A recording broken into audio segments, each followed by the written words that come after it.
정부의 의대 정원 증원 발표에 반발하고 있는 전공의들의 반발 계속 확산하고 있습니다. 어제 기준으로 사직서를 낸 전공의가 8,800명을 넘어선 것으로 집계됐는데요.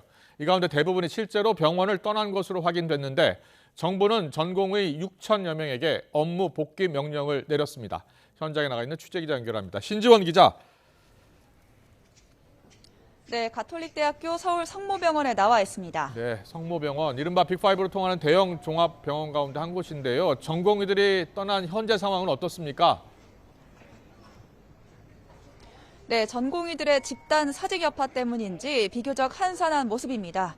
이곳 서울 성모병원이 속한 가톨릭 중앙의료원은 전국에 8개 산하병원을 두고 전체 전공의만 950명이 넘습니다. 그만큼 전국 단위로 보면 세브란스 병원과 함께 근무지를 이탈한 전공의 비중이 상대적으로 많은 편입니다.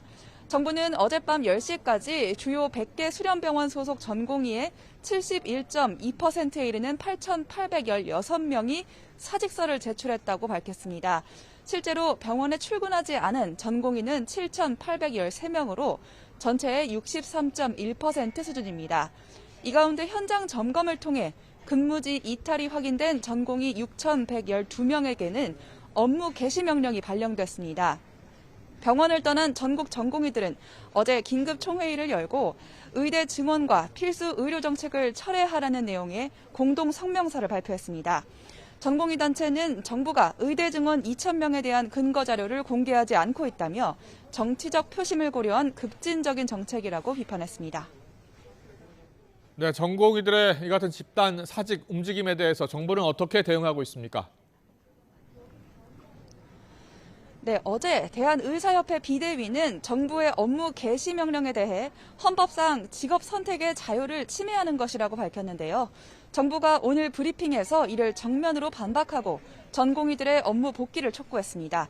직접 들어보시겠습니다. 병원이 대비할 시간적 여유조차 주지 않고 일시에 집단적으로 사직하는 게 과연 헌법상의 기본권입니까? 환자의 건강과 생명을 첫째로 생각하겠다는 히포크라테스의 선서를 다시 한번 생각해 주시기 부탁드립니다. 정부는 비상진료 체계를 상시 점검하고 있다며 2, 3주 정도 버틸 여력이 된다고 설명했습니다.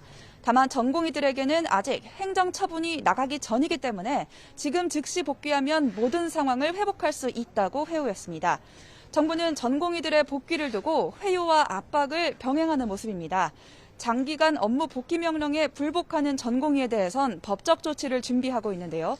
법무부와 행정안전부는 오늘 오후 3시 정부 서울청사에서 합동 브리핑을 열고 의사 집단 행동에 대한 대응 방안을 밝힐 예정입니다.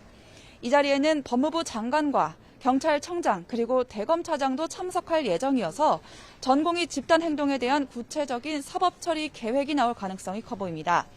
환자들을 위해서는 피해 신고 지원센터를 운영하고 있는데요. 이틀 만에 피해 사례 92건이 접수됐다며 대부분 수술이 취소되거나 무기한 연기된 경우였다고 밝혔습니다. 지금까지 서울 성모병원에서 YTN 신지원입니다.